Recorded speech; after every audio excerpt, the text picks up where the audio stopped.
Happy morning! Happy to help!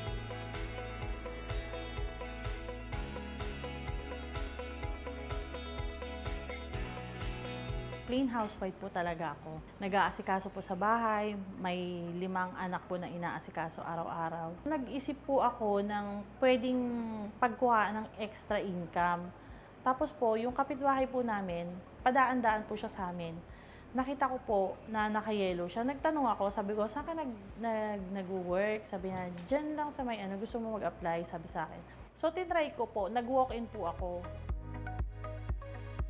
When we started in 2014, hindi talaga namin naisip agad na mga babae lamang yung i-recruit namin. Yung concept na iniisip namin was a part-time job for anyone. I think over time, the business model of part-time or pagiging freelance, kumbaga, ay mas nag-work sa mga kababaihan, especially mothers, kasi sila yung naghahanap ng ganoong opportunity. They have to manage their own families, their children, no?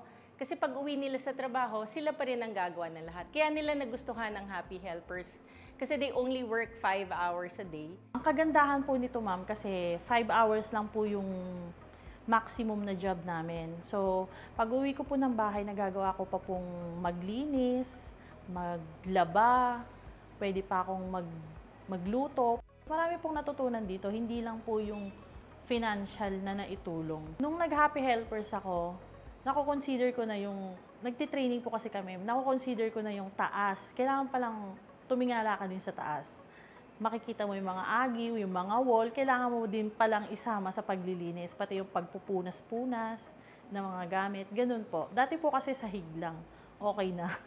Ang duties namin dito, kami yung nagtitrain sa mga bagong applicant or bagong hire ng Happy Helper. Kami yung nagsusupervise. Kami din yung nagli-lead ng team sa mga big jobs.